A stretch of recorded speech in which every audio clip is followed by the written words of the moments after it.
বৈশাখকে ঘিরে বাজারে ইলিশের দাম চড়া। দাম বেড়েছে সবজিরও। রাজধানীর বাজার ঘুরে সে কথাই জানাচ্ছেন সাদিয়া ন্যান্সি। তিনি আছেন পলাশী বাজারে। বিস্তারিত জানবো তার কাছ থেকে। ন্যান্সি, প্রতি বছরই আসলে নববর্ষে পান্তা ইলিশ খাওয়ার একটা প্রচলন আছে, তো যার কারণে প্রতি বছরই এই সময়ে ইলিশের দাম কিন্তু খুবই চড়া থাকে। এই বছর বাজার পরিস্থিতির খবর জানবো, ইলিশের দরদাম সম্পর্কে আপনার কাছে জানবো।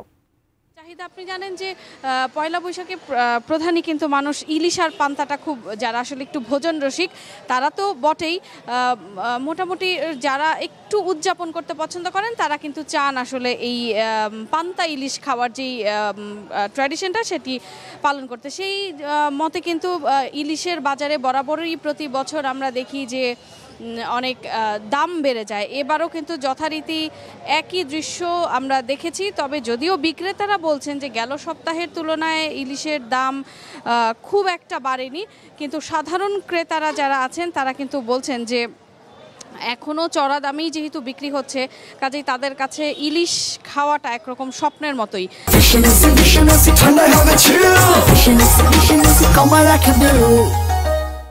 যদি একটু দাম দরের কথা বলতে যাই, বাজার ভেদে কিন্তু আসলে আমরা দেখেছি যে ইলিশ যেগুলো পার কেজি কিন্তু বিক্রি হচ্ছে 1800 টাকা থেকে শুরু করে 2600 টাকা পর্যন্ত।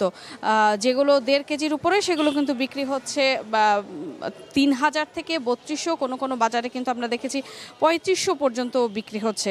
তো অর্থাৎ এই যে ইলিশের বাজারে যেই চড়া দাম, সেই দাম নিয়ে কিন্তু বরাবরের মতোই ক্রেতাদের মধ্যে এক ধরনের আক্ষেপ ছিল। যদিও বিক্রেতারা বলছেন যে বাজারে পর্যাপ্ত পরিমাণ সরবরাহ আছে, মাছ আছে, সেই কারণে গতবারের তুলনায় এবারের দাম বাড়েনি, তবে বিক্রি নিয়ে কিন্তু তারা খানিকটা অসন্তোষ প্রকাশ করেছেন। যেহেতু ইলিশের দাম চড়া, কাজেই বিক্রি কিন্তু কম। আমরাও দেখেছি যে ক্রেতাদের উপস্থিতি কিন্তু বাজারে খুব একটা নেই।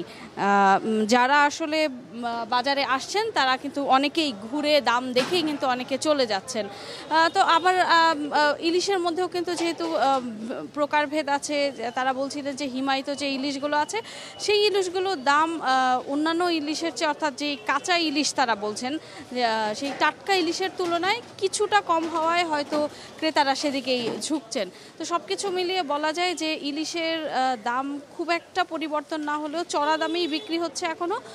সাধারণ ক্রেতাদের মধ্যে ক্ষোভ ছিল, কিন্তু বিক্রেতারাও বলছেন যে তারা আজকেই হয়তো যতটুকু বিক্রি করতে পেরেছেন, তবে তাদের বিক্রি সে আশানুরূপ হয়নি।